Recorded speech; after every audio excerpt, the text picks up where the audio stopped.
Miss Tina Knowles, it's a good day to be on ET Live at Home because ET's Kevin Frazier just caught up with Miss Tina after her daughter, of course, surprised us all with the Savage remix of Megan Thee Stallion.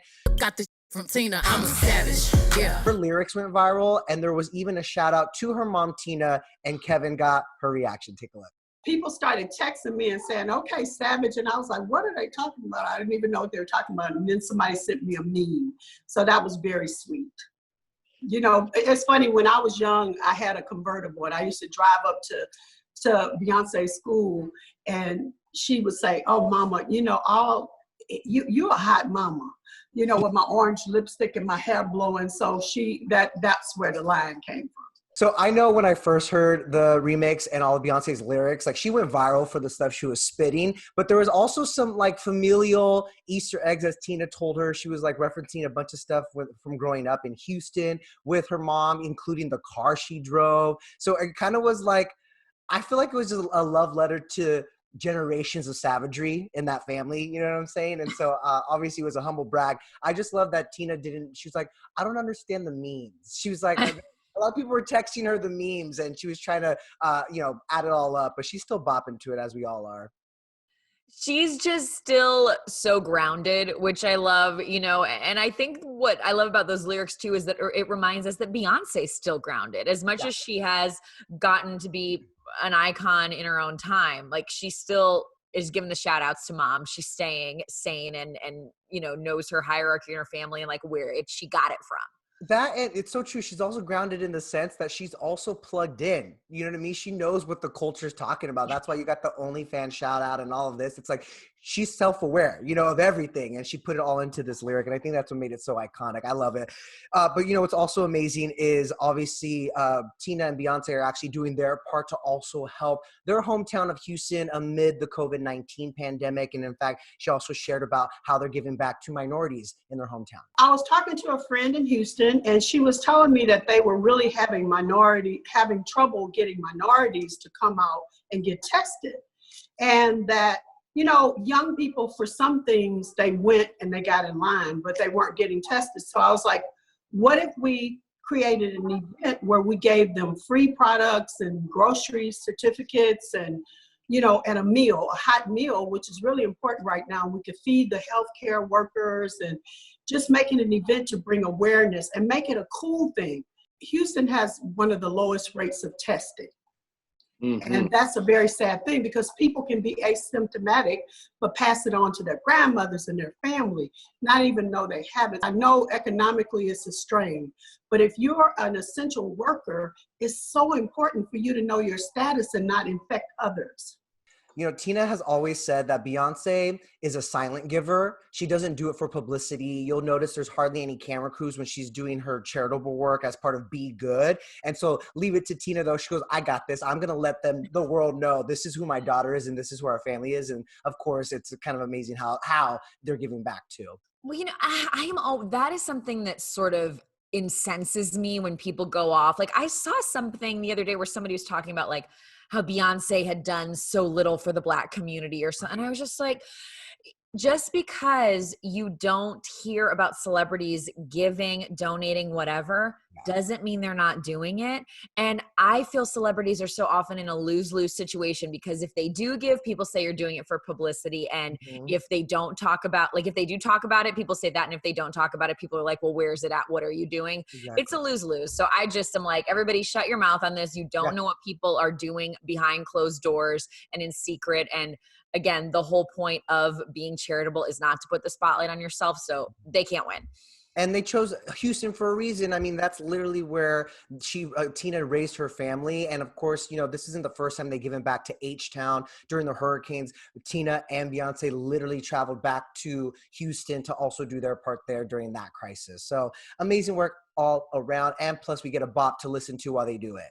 It's so good. I love it. You know what else is good? Is we finally got a relationship confirmation over the weekend. It's kind of the worst kept secret if you ask me in Bachelor Nation, Lauren. I mean, so Peter Weber, our former Bachelor, posts a photo on Instagram with KELLEY FLANAGAN, who was a contestant on his season, and they've been quarantining together. We've seen it all over TikTok, all over Instagram. As you said, it's not been hidden.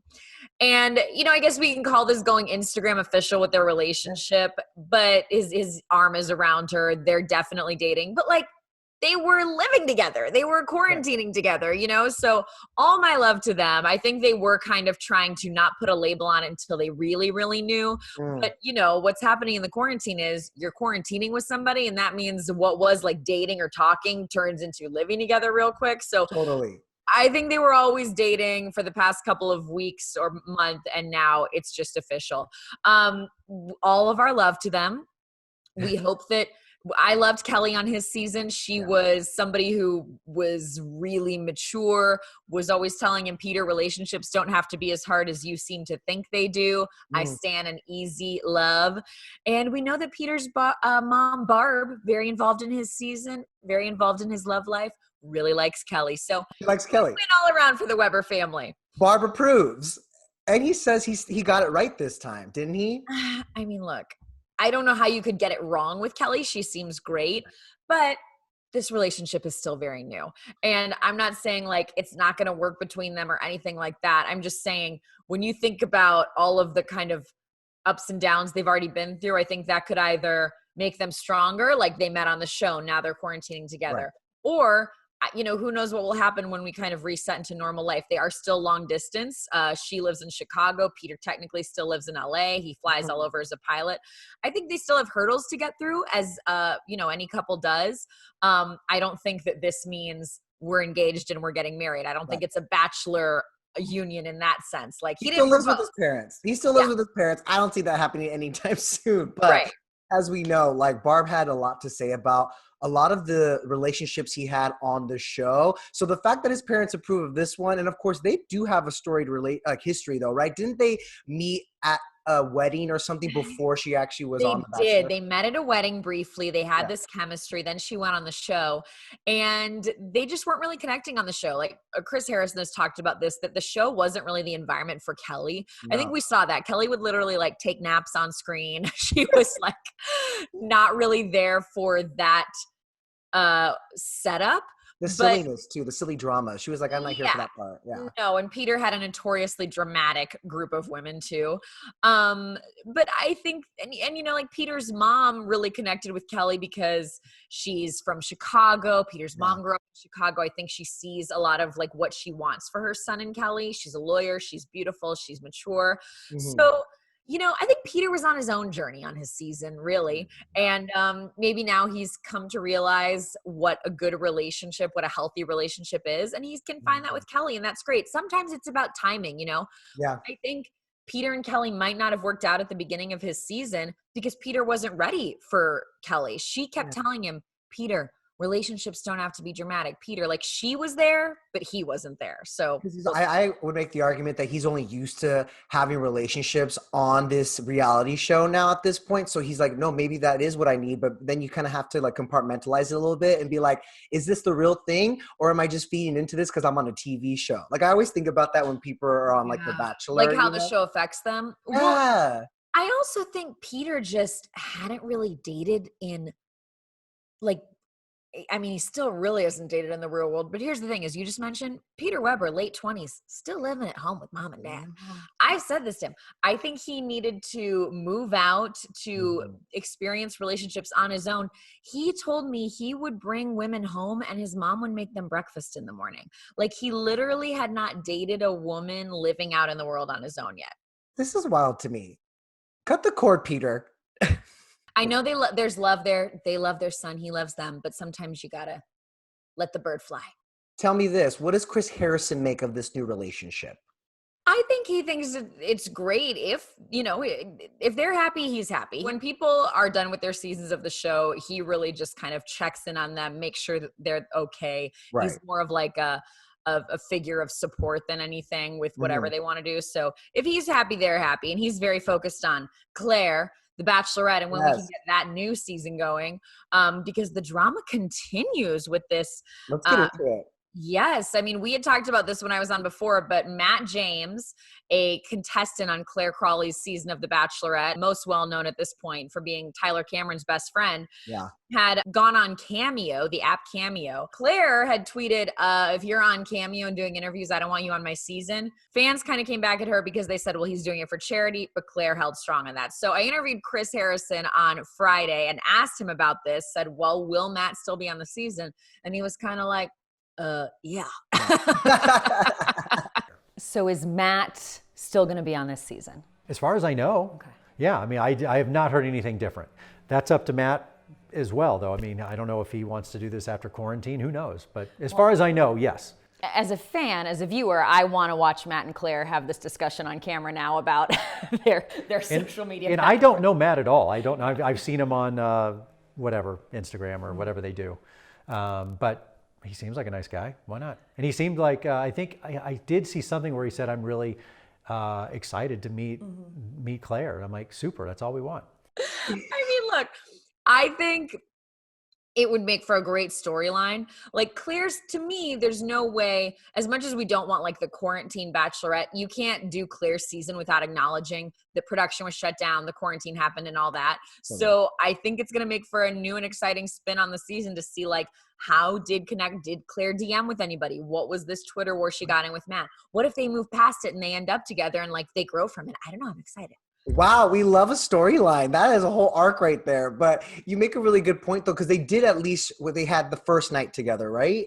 Like, did they at least get that? No, they didn't. They didn't start filming that. Even start filming. Well, it's interesting because now it's going to give new meaning to that first impression, Rose, because the first impressions could have happened already over social media, like you mentioned. Like she knows who they are. It's going to have to be the in-person impression, Rose. IRL. But Chris also alluded that it's kind of up to Matt. Is it up to all of them whether or not they want to continue on the show once they're back into production? I think so much of it, as he said, is like scheduling, how much your life has changed. As he's pointed out, this quarantine's indefinite. What if one of these guys started dating somebody? Like, you know, a lot could change, a lot could happen. Their job situation could have changed in all this. So I think so much is up in the air and they don't even have a definitive date or time and when they can film yet, that it's still TBD. But between you and me, like imagine being quarantined for as long as we have been. I mean, we're at week 8 now, and then having to be quarantined in the Bachelor Mansion, like still cut off from the world for a couple more weeks while you find love. Like, that's a lot. It's going to make for really emotional people, and like, that's why we love the shows. I love seeing grown men cry on the Bachelorette. Let's make it happen. Let's make it happen. Okay, we got to get into this next story because it is so bonkers. Obviously, the buzz around the Tiger King has reached a fever pitch, and so many people who were featured in that docuseries on Netflix have gone on the record. They've done interviews, they've done press. Some of them are really enjoying this newfound fame. Someone who's not and actually has been relatively quiet since the series dropped is Carole Baskin until now. But here's the thing, you guys. Carole Baskin, the Big Cat Rescue CEO, Joe Exotic's nemesis, she did an accused of killing her husband. She has denied it. She has denied, but she has been accused of that. So apparently she was recently tricked into taking part in an interview that she thought was Jimmy Fallon, The Tonight Show. These two YouTubers pretended to be Fallon. Apparently she had originally said no, she's not going to do the interview, and then somehow came back around. They promised her that it would be questions only about her big cat rescue, that they would not get into allegations made against her in the docuseries. So basically these YouTubers got her to do the interview we all want to have by promising not to ask any of the questions we all want to ask. And they got her. In fact, in case you missed it, here's a part of the actual interview. Are you getting to work on anything? What are you up to? Well, unfortunately, due to the loss of tourism revenue, we had to let go about half of our staff. And thankfully, all of our animal care is done by volunteers. So the animals are still getting their daily care, but it means all of us are having to work double time to make sure that all of that happens. Hey, all you cool cats and kittens, it's Carol right there. I mean, so the way that they tricked her into thinking it was Jimmy Fallon was by telling her you won't actually be able to see Jimmy, you'll just hear him. And then they literally just pulled audio of Jimmy from other interviews he'd done, other questions he'd asked, and used that. So I don't know. I got to say, like, I'm really not all that impressed with this prank. I'm just not. Like, to me, there's a big difference between like a prank and just sort of lying. Like they just told her, you're going to be interviewed by Jimmy Fallon, and then they used Jimmy Fallon's voice. Like, I don't know. I wasn't that impressed by it. It's also because there wasn't much of a risk because they didn't touch Tiger King. And also it really became a platform for talk about the stuff she's fighting for, how the pandemic's affecting the Big Cat Rescue Foundation. And so she kind of got her message across no matter what. And in fact, she's also taking this quote unquote prank in stride because a rep for Big Cat Rescue released a statement to ET on her behalf on Sunday saying, I was suspicious as we were doing it because the questions appeared taped, but had no idea it would turn out to be such a fun prank. It gave us a very welcome, good laugh. She's in on the joke. Well, I mean, I did appreciate that she didn't freak out about it, but at this, I don't know. I think to myself, look, like we book interviews all the time. Yeah. Everybody wants to ask Carole about Tiger King. I'm sure that if many other outlets had promised, we won't ask you anything about that, she would have done an interview. But that sort of defeats the whole purpose. Like, that's the elephant in the room, you know? An interview asking her about Big Cat Rescue could have happened at any time over the past how many years or in the future now. It's not about what we all want to know about. We didn't get the answers to the questions we actually Of course not. But I need to hear from Jimmy Fallon, though. How did he feel about this? Because, like, that, I mean, that's kind of to, like, all he can do at this point, I think, is take it in stride. But to be impersonated, like, not impersonated, but to be used like that, like, ugh. To go as far as to also use the, like, new graphics and stuff that they made for the Tonight Show with Jimmy Fallon at home. Like, it's crazy. They got creative, that's for sure.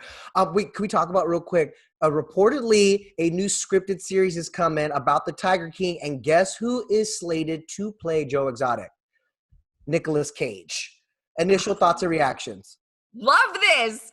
I love it for so many reasons. Nicolas Cage is an actor I feel like everybody knows for being kind of quirky already, you know? Like, he's gotten some weird press moments over the years. There was that thing where he like got married at a courthouse and then had to annul it not long ago. Like, he's already got a little bit of wackiness around him. A little kooky, yeah. A little kooky, but we also know he's very talented. Yeah. I could see this being the comeback moment that I want for Nicolas Cage. He hasn't had a super successful movie project in years. This would be his first TV show ever. Yeah. And I'm 100% in. Your thoughts? I love it. I didn't think about it. And I think also just because I hate to say it, but Nicolas Cage has not been on my radar for quite a few years, if I'm being honest. Like, love National Treasure, by the way. It is a national treasure.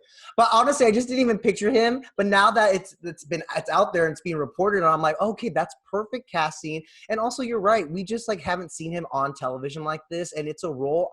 I think it's a coveted role because, one, he's such a character and you can really have fun with it. But also, I feel like there's some layers to it. Like, yeah, Joe Exotic was kooky, but he was going through a lot stuff, you know what I mean? And so I feel like any actor would want to sink their teeth into it. But I also want to make note, this is not the Kate McKinnon project that it was being reported that she's playing Carole Baskin in a series about Carole and Tiger King as well. But yeah, this is a 8-episode series that's going to be on CBS, scripted, and Nick Cage as Joe Exotic. There you have it. I love how you said sink your teeth into. You got that? Oh, get it? Yeah, I kind of feel like it's a race to see who's going to get their Tiger King project out first and what's going to be best, because we're finding out that all of these projects actually have been in the works for a while. Because remember, this all really started with like podcasts and news articles. Yeah. So the story wasn't all Tiger King, the docuseries. So now we're finding out that things have been in the works for months, like are going to start coming out. Well, what are we going to love next? Are we going to love the Nicolas Cage one? Or are we going to, what are we going to get obsessed with? But Nicolas Cage was a casting I didn't see coming that I am so here for. I'm going to watch all of it too. It's such a story that I like is so wild that I'm addicted. Like whatever you guys put out Hollywood, I'm going to watch it. All right. So thank you. Well, my question for you for today is, are you going to do the Met Gala Challenge? If you guys don't know, the Met Gala Challenge is, look, since we can't celebrate the Met Gala, post a recreation of a famous Met Gala look. I do give props to Mindy Kaling on doing Jared Leto's. So good. I want to know how she did that at home. Like, there's not many places that are open for arts and crafts right now. Like, how did she do that? And a shout out to our own Kelty Knight, ET correspondent Kelty, doing Lady Gaga's makeup look, going so far as to do the pose on the stairs. She crushed it. crushed it. The lashes are on point. I also want to shout out Kate McNamara. She recreated Gigi Hadid's Met Gala look from a few years ago, and it's just spot on. And so many people are getting in on the fun. And again, today is the first Monday in May when the Met Gala in New York was supposed to happen. It happens every year on the first Monday of May. So everyone's kind of having a little fun on social media to celebrate. Yes, fashion's biggest night. I know they're doing a virtual Met, but we miss it and it's not the same. But Denny Director, I'm glad I got to spend time with you.